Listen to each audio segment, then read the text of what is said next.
Okay, so as we were discussing yesterday, so we started the topic of who am I and what is the goal of life. So over here, we started with Bhagavad Gita, the Shlok 2.20, chapter 2, Shlok number 20. And the translation is, for the soul, there is neither birth nor death at any time. He has not come into being, does not come into being, and will not come into being. He is unborn, eternal, ever existing, and primeval.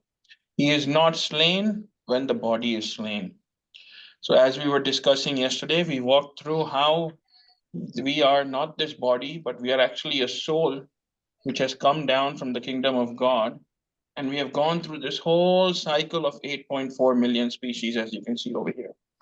There's 900,000 species in the water, so all of the aquatics, the jellyfish, shark, whale, etc. 1.1 million insects and reptiles, all of the ants, the spiders that we see, and the reptiles and alligators, crocodiles. And there's 3 million mammals, 2 million trees and plants. I mean, I'm sure everybody would be very surprised to see that even we take life forms of plants and trees. There's, 2 million, and those lifetimes are not easy because you are out there the whole time, and trees, as you know, live hundreds and millions of years. And then there's again 1 million birds, and then there are 400,000 humans and human-like animals, which is very important too, because it's less not humans, but human-like animals, chimpanzees, gorillas, monkeys. Even when we do a lot of testing on the vaccines, it is done on human-like animals, which is like all of these monkeys, chimpanzees. Even for COVID, they did a lot of testing on animals first. So how do we now get out of this cycle of birth and death? What is the way, right? So our Shastras and our Acharyas have explained that the way out is really by just chanting the holy name of the Lord. There is a shlok in the Chaitanya Charitamrita which is Harar Nama, Harar Nama, Harar Nama Eva Kevalam, Kalau Nasteva, Nasteva, Nasteva, Gatir Anyatha. That in this age of quarrel and hypocrisy, which is the age of Kali Yuga, the only means of deliverance is by the chanting of the holy names of the Lord. There is no other way, there is no other way, there is no other way. This is repeated 3 times for us over here. It could have also been there said once, only once. But really, this point was given a lot of emphasis because there is really no other way in the Kali Yuga apart from simply chanting the holy name of the Lord. The holy name of the Lord is so powerful that it is not different from the Lord. Even in the Chaitanya Mahaprabhu Shikshashtakam, Sri Chaitanya Mahaprabhu, who is an incarnation of the Lord himself, Lord Krishna and Radharani together. When Krishna, wanted to feel what a devotee feels, what is the love, the separation, what happens in the heart of the devotee when they are separated from me, how do they feel? He wanted to experience that Krishna. So when Krishna took that form, he actually had the heart of Srimati Radharani, and he had the body of Krishna. So you see that he's a male, but really he had the heart of Radharani. That's why his complexion was golden complexion, because his heart was of Radharani. And in this, you see that he came on this material planet for us and showed us the path. How he used to chant and just start crying. He would go into ecstasy, chanting and remembering the holy name of the Lord, because the holy name of the Lord is not different from Krishna himself. And this is the only recommended way in this Kali Yuga to go back to Godhead. And even if it's not in this lifetime, like we spoke, but Krishna in the Bhagavad Gita has declared, he has actually made Arjuna declare this. This is a very important point. Krishna could have said himself that my devotee never perishes. But if Krishna says something, he can always change his mind or go back on his words. He never will do that, but there is even that very small, slight possibility he may do that. So that's why instead of saying it himself, he actually asked Arjuna to say that my devotee never perishes. So as we were discussing yesterday, at a minimum, even if we take out heaven and hell out of the equation, at a minimum, Krishna is guaranteeing that we will continue on this path to go back to Godhead if we are not successful in this lifetime. But he is so merciful, and the holy name is so merciful that with his mercy, he will definitely have mercy on all of us to be able to take us back in this lifetime. So that is the biggest thing. So again, the holy name of the Lord is really the most important factor that is recommended in the Kali Yuga. Now you will say, why the holy name?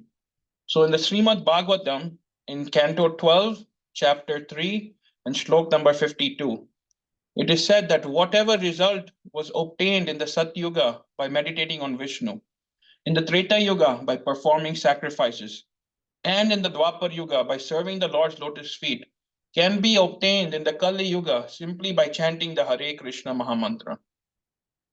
So as you can see over here, each yuga, it's like a seasonal cycle. So in the summertime, when we are outside, most people either wear shorts or light t-shirts.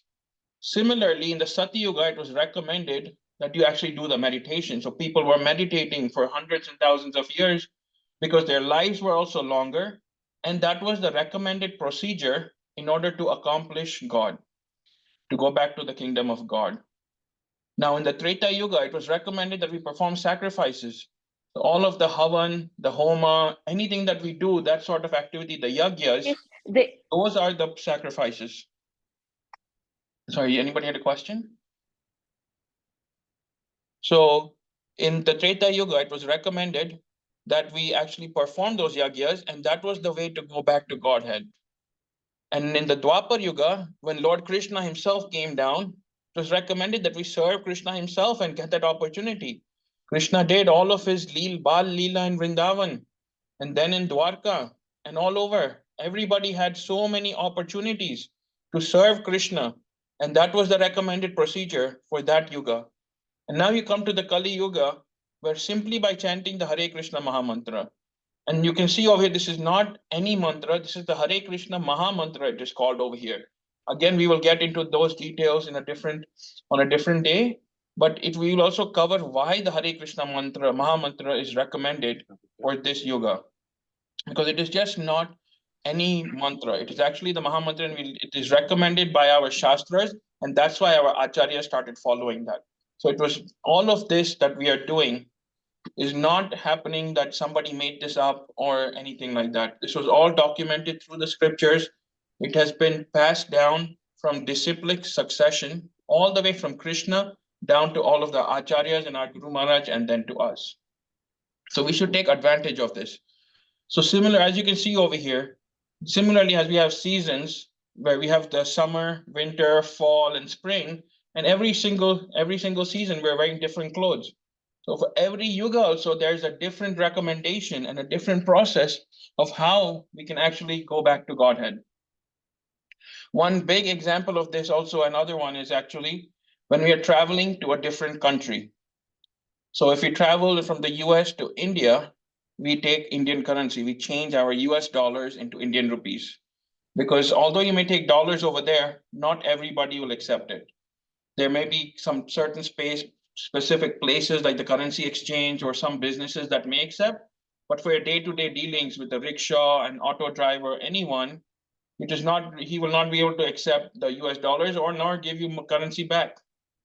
So similarly, when we are traveling, we exchange that currency. So now we are here in this human form on this material planet Earth, and our goal is to go to Godhead, to the kingdom of God, which is Golokdam. And so how do we do that? Every time we are chanting even once over here, Hare Krishna, Krishna Krishna, Hare Hare, Hare Ram, Ram Ram, Hare Hare. That is getting deposited as a saving in our account in Golokdam. So there's certain amount of money that we need when we are traveling, even from one country to another. Whether you're going to London, you need pounds. Whether you're traveling to Europe, you need euros. If you're going to Russia, you need rubles. So similarly, whenever we're traveling, we always prepare for that. But we have this big journey ahead of us after this lifetime. They say that this whole life is just a preparation, and that is the examination. Right? What is the exam during that?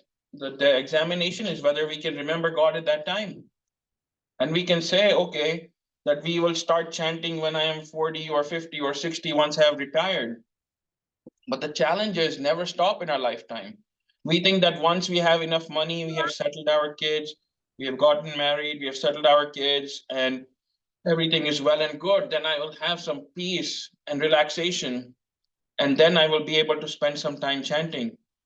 But our challenges will never stop. They will be ever foregoing. Every day, a new challenge is coming up. So, what can we do? So, the only recommended procedure is to chant the holy name of the Lord every single day so that we can keep practicing this. We do not have to spend 2 hours, 3 hours. Krishna or Guru is not saying that you give up everything, just sit in a corner and chant. That is not the recommendation. The recommendation is that we take out some time and slowly start gradually increasing that time, because at the time of death, if you remember the holy name of God at that time, then you are guaranteed to just go back to Golok Dham. Right? I am remembering the Katha of Ajamil. So in the Bhagavad Gita, it has come that Ajamil he was born into a Brahmin family, but at the young age, he saw some activities that totally changed his mind and totally made him karmi, to where he started drinking alcohol, accompanying ladies in the wrong ways, and eating meat. And he spent this whole time just doing that. And then slowly, as he grew up, he got married, and as he was doing all of these activities, his wife, though, was very pious and always served the saints that would come to that village. So, as one night, there was a group of saints that had come, and they were looking for some shelter and some space to sleep that night. And everybody, they reached this village and started asking a few people. And so, a few people, in order to play a joke with those saints, told him, "Why don't you go and stay at Ajamil's house?" Although they knew there was going to be liquor over there, there's going to be meat, there was going to be girls, indecent activities going on, they still recommended that place to the sadhus. So the sadhus went over there, and then they knocked on the door, and his wife happened to open the door. On opening the door, she found herself to be very fortunate that there are some sadhus at her door, some saints, some Vaishnavas, and she took it as an opportunity to serve them. So she did fresh cooking for them. She served them very nicely, gave them some room to sleep. And the next morning, as they were leaving, they saw a Jamal. And the saints have this vision where just by looking at you, they know kind of what kind of person, background, or history you may have. And they saw, and they kind of figured out what kind of activities he was involved in, although he was a Brahmana. So what happened is that as they were leaving, they saw that Ajamal's wife is pregnant. They blessed her that may you be born with a healthy child, and they just told her that when your child is born, just name him Narayan. What was the name? The name was Narayan, which is not different from Krishna. And she followed those instructions. So as they left, one other point I just want to make over here: whenever you have some guest that come to your house unannounced, right? It is always, always, always recommended that if you cannot offer them anything, at least give them some water. Because if you do not do that, they take away a lot of your good deeds and go away. I mean, these days, nobody goes to anybody's house without calling or taking an appointment or making sure they're at home. Even during Diwali, if you want to meet relatives, we have to be invited or we make sure that they are home. But in any case, if somebody does come to your house where unannounced and you are surprised, right? Make sure you at least offer them some water and something to eat, because those are the etiquettes. Otherwise, they end up taking some of your good karmas away from you if they are not eating or offered anything to eat or drink. So now coming back to the Ajamil Katha, the saints now left the next morning, and they told Jamal's wife to name their baby to be Narayan. So 6-7 months later, the baby was born, a healthy baby, and they named him Narayan. And Ajamil, now day and night, he would spend a lot of time with the baby. He got very attached to the baby the whole day. He was like, Narayan, Narayan, Narayan. At the end of when he got towards his death, he got sick and he started remembering his son, and his son was there serving him. But as he was sleeping one night, and as he saw the Yamadutas come to take his life away, as they started to pull his soul out of his body, the only thing Ajamil could remember was Narayan, because he had so much attachment to his son, Narayan. So similarly, he started calling Narayan, Narayan, Narayan, Narayan. And at that point, the Yamadutas are fighting him when all of a sudden, the Vishnu Dutas, the servants of Lord Krishna, appear and they start fighting and pushing these Yamadutas away. Yamadutas are most powerful. The servants of Lord Yama are most powerful that they cannot be fought or be thrown away or put to the side or anything. And yet, when the Vishnu Dutas come, they could not fight. All of their power was like non existent. They were pushed to the side. And these Vishnu Dutas came and they brought a great chariot to take Ajamalin back to Godhead. And why was that? Because at that time he was remembering the Lord Narayan. Although he was calling out to his son, Krishna does not see the difference. It is said that even if one chants the holy name of the Lord for entertainment, with music, or just for fun, even sometimes people make fun of us. Oh, these are the Hare Krishna people, or they say Radhe Radhe jokingly that this Radhe Radhe person has come. But even they are being benefited. Even if somebody does it unknowingly or they do it for fun, right? Sometimes people also, my dad's name is Kishore. They call sometimes Kishori, that is Radharani's name. So even they are being benefited from that. So it is very important that we start chanting the holy name of the Lord so at the time of that we can remember. So Ajamal now he was remembering his son, but Krishna does not see whether you're calling out to your son, but as long as you're chanting his name, Krishna in his heart is thinking, look at this devotee of mine, he is remembering me so much, and he's still chanting my name that he sends his dutas at the time of death and to come and take you. And even if you are practicing the whole life, and if you are unable to remember at the time of death, let's say we are sick, we are on the hospital bed, or anything like that, and we are not able to remember, he will come and remind us and that he will take us back. So do not worry about that. All we have to do is at least spend a few minutes every single day chanting the Hare Krishna Mahamantra. So Ajamal then was taken back in a chariot back to the kingdom of God, where he then enjoyed for the rest of his life in serving Krishna. He spent his whole life in activities that are not considered to be bhakti or positive, but simply by the holy name, he was delivered. So this is a great example for us. We knowingly should not now go out and do activities and then name our son Narayan and then say, okay, I will remember his name at the time of death and this will happen to us. No, we shouldn't do that. But we should take it as an example of and see that how powerful the holy name of the Lord is, that it can deliver even somebody who was doing so many bad activities and stuck in so much bad karma to where even hell would have been really very bad for that person. And from that day onwards, the Yamadutas then went back to Yamraj, to the king of death, and asked him, told him the whole story of this is what has happened. And Yamraj told them that do not, this is in the Bhagavatam, do not even go close to anyone who is chanting the holy name of the Lord or who has chanted Krishna's name even once, because they are on their path back to Krishna and the Vishnu Dutas only can take them. If someone who has chanted, we always keep our chanting beads close, and even if you're not chanting, just keep them close. Just like how when a soldier or a warrior goes to war, he always carries a gun, whether he's using it or not.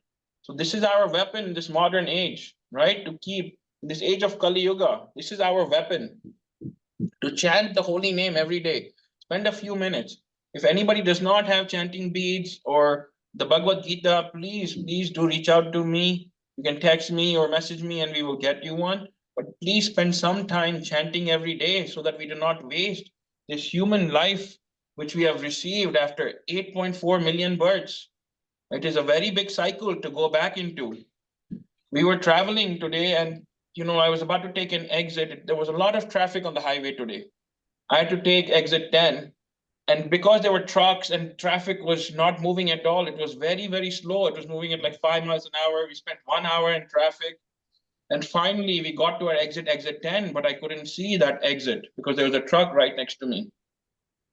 So all of a sudden, as soon as that truck passed, I realized the exit 10 is right here and I have to take this exit.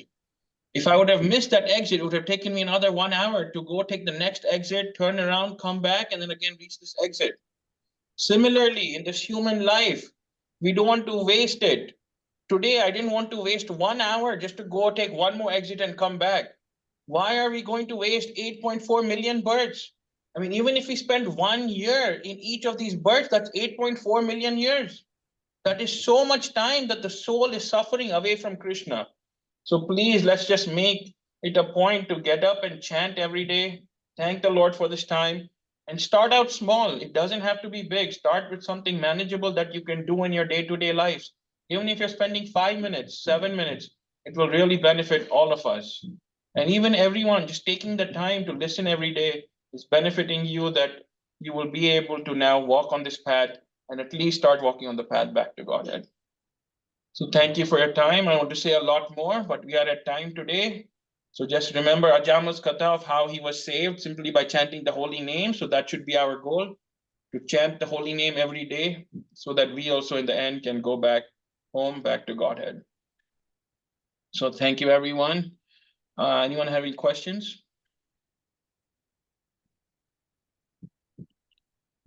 All right, thank you for joining. Shri Shri Radha Vrindavan Chandra Bihari Lal Ki Jai. Nitai Gaur Hari Bol. Jai Jai Shri Radhe. Jai Jai Shri Radhe. Jai Jai Shri Radhe. Radhe. Hare Krishna.